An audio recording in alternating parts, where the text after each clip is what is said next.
0 to 100.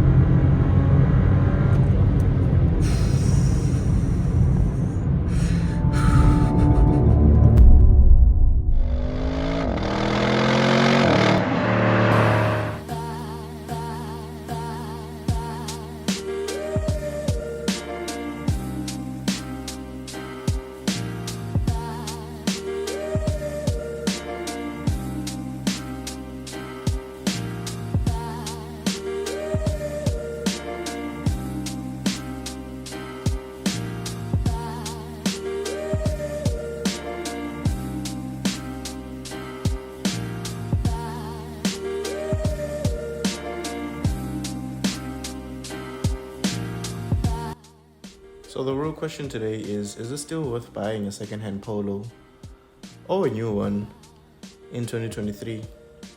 Let's take a look at it.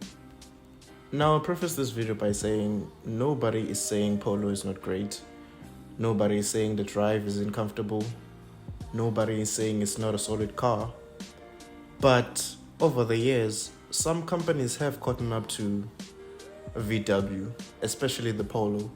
We have the Kia Rio, we have the Clio, we have the Suzuki Baleno. We have a lot of cars that compete with the Polo in these days. And some of them, I'm not gonna lie, they do provide more than what Polo gives you.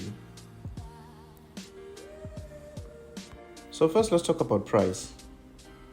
Now, this is a huge issue when it comes to Volkswagen, and it's been getting worse and worse over the years. Generally, VWs have gotten so much expensive, and other cars have gotten less expensive. I took the courtesy of going to cars.co to compare 3 cars that I feel like are in the range of the Polo TSI.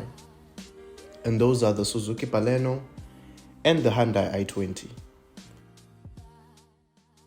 I should mention that the Suzuki Baleno is the 3rd variation in the model, and it still comes at around 291,000. And the Polo TSI is the base variation you can get before you can do anything, before you can get a DSG, before you can get anything, before you can get an R-Line. That's the based one at 337,000. You do the math and tell me how much change you have back. The Hyundai i20 is just there for comparison. It sits between the 2 cars. But then again, people love the Hyundai, so it's still a better option to go with than the Polo TSI. Another thing that I want to talk about is the service plan. VWs have a bad reputation of having the lowest service plan. I don't blame them. Some others do too. But I feel like the VW one is the most unreasonable. Because how are you getting 45,000 kilometers in 3 years? That just doesn't make sense, Chief. I'll tell you what, I bought my car, it was 30,000 kilometers. A few months later, I was already at 45,000, and it meant I had to start paying for service plan with my bank, or whoever financed it, or with the insurance, whichever one you pick. But that's just one thing most people don't know when they are buying a new Polo or a used Polo. At sometimes you'd find a Polo, it's on 40,000 kilometers, and you think, yeah, it's very fresh. It might be fresh, but after 5,000 kilometers, you will have to start paying for your own service plan. Or get one from VW and extend it, but it will be out of your own pocket. Compared to the other cars, the Suzuki Baleno comes with 60,000 4 years service plan. Now, the Suzuki Baleno and the Hyundai i20 come with 4 years, 60,000. Just compare the two. With VW, after 3 years, your warranty is gone. Whether you've reached 45,000 kilometers or not, it's gone. But with the other 2 cars, you can travel for 4 years, still under 60,000 kilometers. It depends on how you use your car. Most people won't last 4 years. Some will last 5 years.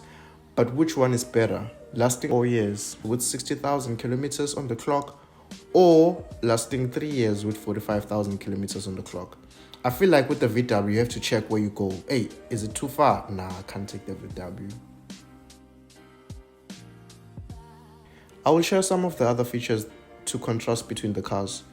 But as you can see, the Baleno outweighs the Polo in most segments. Basically for the Polo, you're just buying the VW, and that you're buying that is reliable. The parts are readily available, and it's nice to drive. But with regards to what you need, you have to pay a bit extra compared to the other cars which come with other stuff as standard, including climate control, heads-up display, electric folding mirrors, cruise control, my guy. I can't make this up. I will end by saying this. The VW is a great car. It's been a great car for a long time now. But the issue is they are so very reluctant on change that they continue upping the prices, hoping people would buy the same thing for a higher price. But I feel like that's the issue with Volkswagen Polos. The formula has been working for so long, it's hard for them to change it because they're still seeing results. But with regards to what you actually get in the car, it's different from other cars that you can buy today. So for me, I feel like you should weigh your options before actually buying a car. It's nice to have an R-line, the sunroof can be there, the rims can be there, but at the end of the day, you have to envy others who have more features than your car. Anyway, thanks for watching. I'll see you on the next one.